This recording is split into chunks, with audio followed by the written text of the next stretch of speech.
Good afternoon. I'm Christopher Saxo and welcome to another edition of Me, Myself and My Music.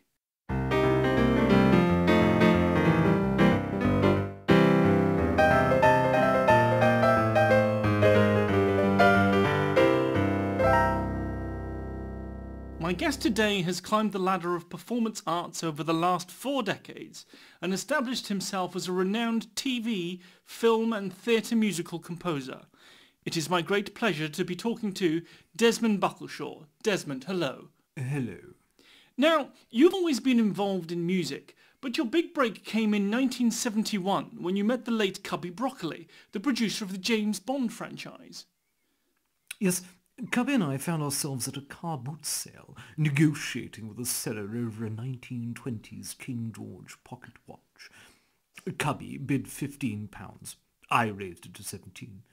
He forced it back to £18, and it went on continuously, until eventually I won out at £22.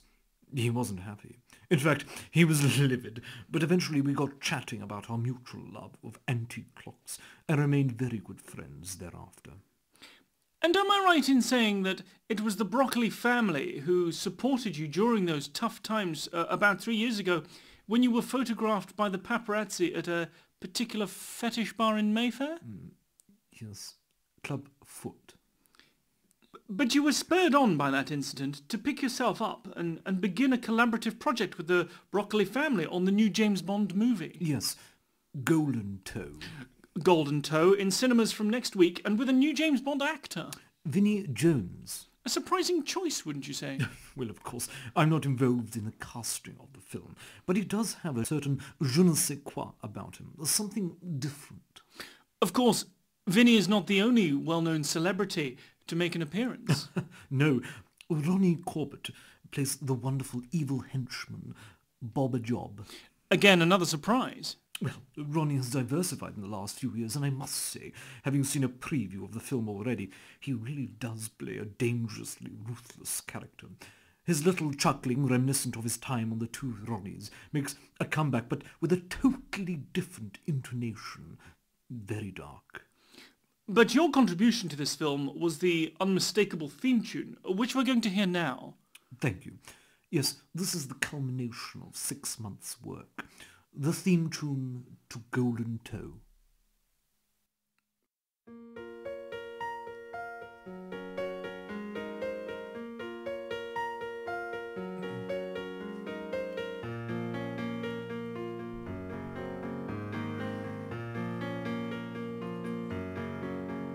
When the lights are low and you feel all alone, he'll come out and show his little thing that glows, his golden toe, his golden toe, his golden toe, his golden toe.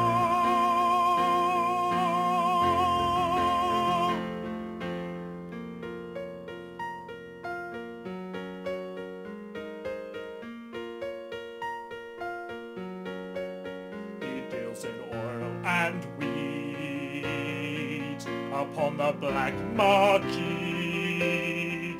never double cross or cheat the man who trades bare feet, his golden toe, his golden toe, his golden toe. His golden toe.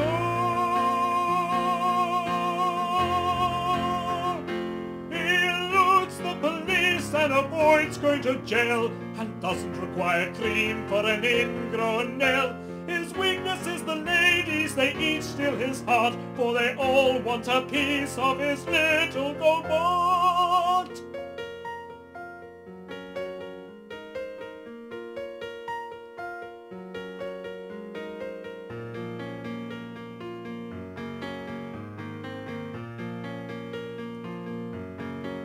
And now it's dark and cold, and you can smell the mold. He'll climb out of his hole, show more than just his soul, his golden toe, his golden toe, his golden toe, his golden toe, his golden toe, his golden toe,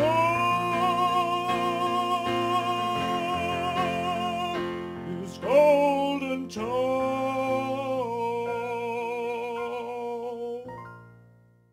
Wonderful. It really is toe-tapping, I must say. But of course, your career started in public awareness films back in the 1970s. Out of the numerous films you were involved in, which are you most proud of? Well, Christopher, although everyone is familiar with the film of Rolf Harris teaching us how to swim in the 1970s, I am also particularly fond of my involvement in the record player safety video of 1975. What exactly is it that sets it apart from other films of its era? Well, at the time we were warning the public to keep children away from unattended turntables. However, the sheer scale of the danger wasn't fully realised until the late 1980s, when any young man or woman could contract the deadly AIDS virus through careless handling of a turntable needle. Turntable needle abuse? Yes, TNA. And this led to a resurgence in the interest for public awareness videos, of which your most successful is arguably the controversial film Get Knotted. Yes, A Guide to Shoelace Tying. So, why was this such a socially important piece of work? Well, in the 1970s, after the successful moon landings, Velcro was becoming ever more popular among young people, to the point where tying a shoelace and other related knots was fast becoming an unused skill. Indeed, it reached such an epidemic that many groups in society were becoming hooked on the new material.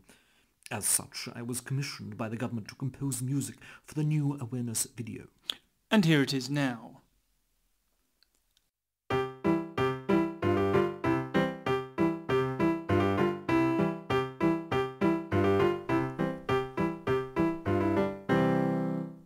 Did you know that tying a shoelace does not require magic? Or hard science? No.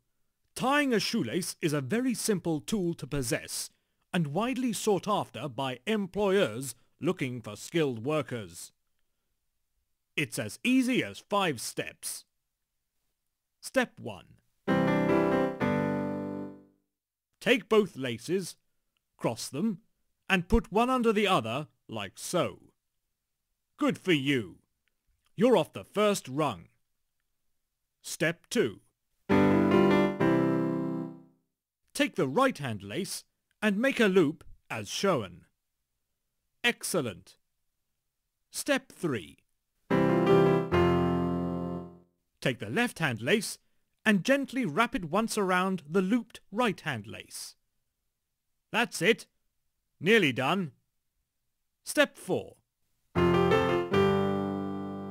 Here's the bit that many people have trouble with. Take the end of the left-hand lace that you gently wrapped around in the previous step and push it through here. Brilliant. You're on the last stage. Step 5. Pull the lace through the hole and tug. Well done you. You've tied your first shoelace and you can be proud of yourself. Now expect a well-paid job with excellent prospects in front of you. That was wonderful. A real icon of the 1970s. However, this piece of work was used against you by a major tabloid when they exposed your foot fetish. Indeed, it should be added that you have since had a court injunction stopping you from working on projects related to feet. Am I right? Yes, that is true, Christopher. However, that has only served to inspire me to pursue other avenues, in particular incidental music for television, which I have found thoroughly enjoyable and extremely therapeutic. And we have here several of your famous pieces that you wrote for the television series of Poirot, starring David Suchet, brother of John. Perhaps you could guide us through each of these small excerpts. Yes, of course, Christopher. This first piece is taken from the episode The Forgotten Suitcase. Poirot is pensive after discovering the body of Lady Lynxfarren in the drawing room.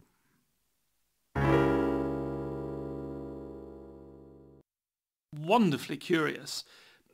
The next track comes from the same episode. Yes, it does, and it was used to describe the utter shock that the chambermaid, played by a young Yvette Fielding, has upon discovering a broken window.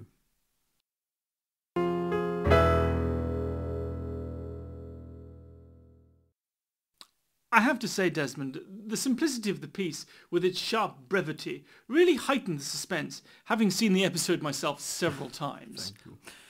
The final excerpt I've taken is from Suchet's penultimate episode. This is the unassuming mannequin, if I'm right. Yes, exactly, yes. Here I have synchronized sounds to symbolize the thought process of Hercule Poirot when he delivers his verdict as to who is the killer.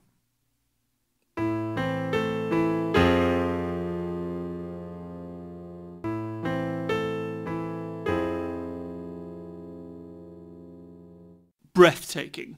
I cannot imagine how these episodes of Poirot would have been portrayed had your musical influence not affected it. That's very kind. Or inspiring. Now, moving on, would it be fair to say that the interest generated through the work on the Bond film has opened doors and allowed you to pursue your lifelong ambition to write a musical? Yes, Christopher. Back when I was younger, I studied interior design at college. Since then, it has been a goal of mine to unite my two passions of music and design. The result of which has culminated in your new West End project, whose first performance will take place next month in London. Changing Rooms, the musical.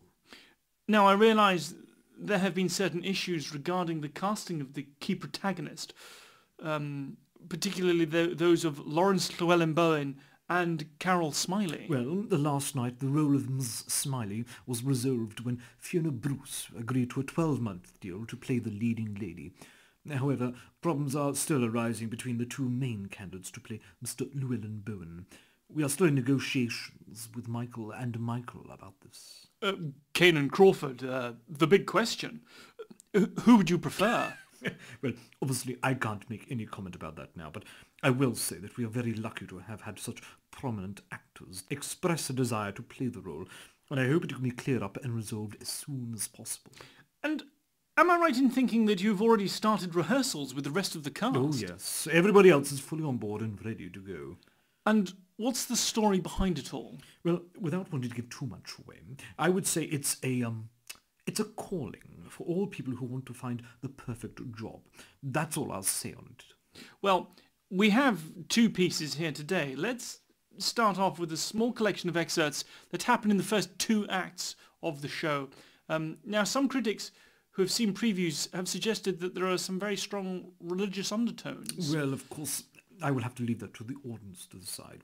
It would be wrong of me to say anything before the public had seen the show. But these small excerpts, as you say, are taken from the point of the play where some disgruntled workers are approached by Lawrence Llewellyn-Bowen and, called. Let's hear it now. You? Who, me? Yes, you will be my plumber. You? Who, me? Yes, you'll be my electrician. Come with me, come join me, you will see. Leave your current job and become a disciple of Lawrence and Carol Smiley. Listening to that, one really can feel the intensity building up as Lawrence almost commands them to leave their current place of work and follow him, not too dissimilar to Jesus and his disciples. As I said, I can't comment on that. Is religion a big factor in your life? Well, yes, it is. I've dabbled in Christianity, Judaism, and Islam, but I've finally found solace and sanctity in atheism. Okay. Well, let's finish the show with the culmination and signature tune that I'm sure will become synonymous with Changing Rooms the Musical. This is the main chorus theme tune when all of the cast are shown an old man in a run-down council house who's been threatened with eviction by the council unless he completely renovates and cleans the house. The cast are to help renovate it, and they enter the stage, which is littered with objects, all covered in decorating dust covers. She's Carol, he's Lawrence Llewellyn-Bowen. She's Carol, he's Lawrence Llewellyn-Bowen.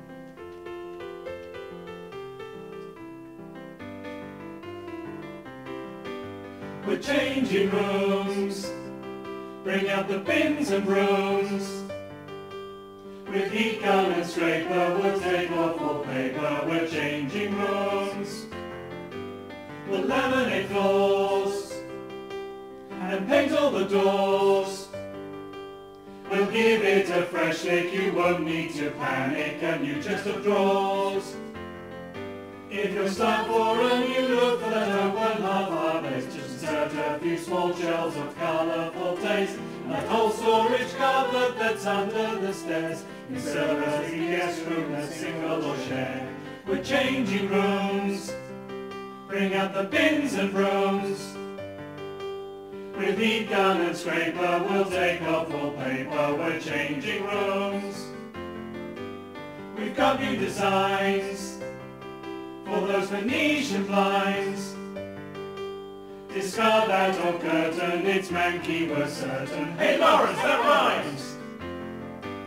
What was a damp corner is now a hot sauna. That shed with the tools, now steaming rubble. We'll do up your bathroom, put a sink in for you. Just confuse the bidet with the loo. We're changing rooms, bring out the bins and brooms. Install some new worktops to match stainless steel tops. We're changing rooms. We'll laminate floors and paint all the doors. We'll give it a fresh shake, you won't need to panic, a new chest of drawers. We're changing rooms. We're changing rooms. We're changing rooms.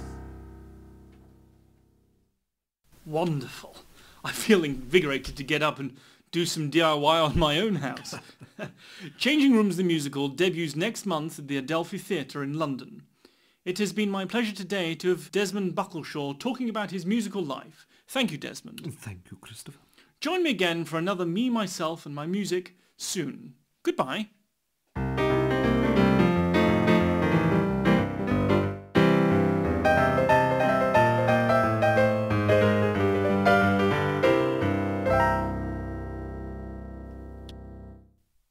Me, Myself and My Music was written and produced by David Heron, with additional material provided by Christopher Lieburn.